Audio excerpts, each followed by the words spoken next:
ಈ Vishnu park hotel open ಮಾಡಲಿಕ್ಕೆ ಮೂಲ ಕಾರಣಕರ್ತರು ಒಂದು ಕುಸುಮಾಕರ್ ಅಂತ, ಎರಡನೇದು ದಿನೇಶ್ ಅಂತ. ಅವ್ರ ಒಟ್ಟು ಕುಟುಂಬ ಇವತ್ತು ವಿಷ್ಣು ಪಾರ್ಕ್ನ ಇದು 5ನೇ ಬ್ರಾಂಚು.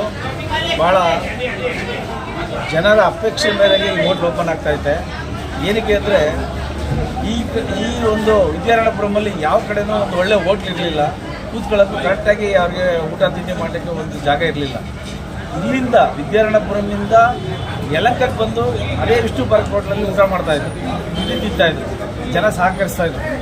ಅವರ ಅಪೇಕ್ಷೆ ಮೇರೆಗೆ ಇವತ್ತು ನಾವು ಇದೇ ವಿದ್ಯಾರಣ್ಯಪುರಮಲ್ಲಿ ವಿಷ್ಣು ಪಾರ್ಕ್ ಅಂತ ಪ್ಯೂರ್ ವೆಜಿಟೇರಿಯನ್ ಹೋಟ್ಲು, ಒಳ್ಳೆ ಸಿಹಿ ರುಚಿ, ಆಮೇಲೆ ಎಲ್ಲಕ್ಕಿಂತ ಇಂಪಾರ್ಟೆಂಟು ಗ್ರಾಹಕರಿಗೆ ಅಚ್ಚುಕಟ್ಟಾಗಿ ಕೂತ್ಕೊಂಡು ಕಾಫಿ ತಿಂಡಿ ಆಗಲಿ, ಆಮೇಲೆ ಮೇಲ್ಗಡೆ AC ರೂಮಲ್ಲಿ ಕೂತ್ಕೊಂಡು ಊಟ ಮಾಡೋ ತಿಂಡಿ ಆಗಲಿ ಮಾಡ್ಕೋಬೋದು ಅಂತ ಎಲ್ಲ ಅಪೇಕ್ಷೆ ಮೇರೆಗೆ, ಎಲ್ಲ ಜನರ ಮೇರೆಗೆ ಈ ಜಾಗನ ಆಯ್ಕೆ ಮಾಡಿ ಇದನ್ನು ವಿಷ್ಣು ಪಾರ್ಕ್ ಅಂತ ಹೋಟ್ಲ್ ಓಪನ್ ಮಾಡಿದ್ದೀವಿ.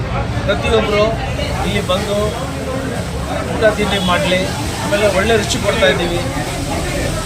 ಆಮೇಲೆ ಎಲ್ಲ ಥರದಲ್ಲ ಅಫಿಷಿಯಲ್ಸ್ ಎಲ್ಲರೂ ಪ್ರತಿಯೊಬ್ಬರೂ ಬೆಳಿಗ್ಗೆಯಿಂದ ಲೇಡೀಸ್ಗಳೆಲ್ಲರೂ ಬಂದು, ಸರ್ ನೀವು ವಿಷ್ಣು ಪಾರ್ಕ್ ಓಪನ್ ಮಾಡಿದ್ದು ನಮಗೆ ಭಾಳ ಒಳ್ಳೇದಾಯಿತು, ಈ ಜಾಗದಲ್ಲಿ ಯಾರೂ ಇರಲಿಲ್ಲ ವಿಷ್ಣು ಪಾರ್ಕ್ ಹೋಟ್ಲು ಒಂದು ಒಳ್ಳೆ ಹೋಟ್ಲು ಅಂತ. ನಾವು ಇಲ್ಲಿಂದ ಯಲಹಂಕ ಹೋಟ್ಲು ಬಂದು ಊಟ ಮಾಡ್ತಾಯಿದ್ದು, ತಿಂಡಿ ತಿಂತಾಯಿದ್ದು, ನೀವು ಮಾಡೋದ್ರಿಂದ ನಮಗೆ ಭಾಳ ಅನುಕೂಲ ಆಗಿದೆ ಸರ್ ಅಂತ ಅವ್ರಿಗೋಸ್ಕರ ಮಾಡಿರೋದು. ಅವರಿಂದ ನಾವು ಅಷ್ಟೇ ಸರ್. ನಿಮ್ಮ ಹೆಸರು ಸರ್? ನಿಮ್ಮ ಹೆಸರು ಹೇಳಿ. ನಿಮ್ಮ ಹೆಸರು? ಭಾಳ ಅದ್ದೂರಿಯಿಂದ ಬೆಳಗಿಂದ ಕಾರ್ಯಕ್ರಮಗಳು ಅದ್ದೂರಿ ನಡೀತಾರೆ. ಜನಗಳಿಗೆ ಬೇಕಾದ ಊಟ, ಉಪಹಾರ, ಕಾಫಿ ಇವು ಇಷ್ಟಿದೆ ಸಾಕು. ಮನುಷ್ಯನ BP ಬರೋಲ್ಲ, ಅವನ ಆರೋಗ್ಯವಾಗಿರ್ತಾನೆ.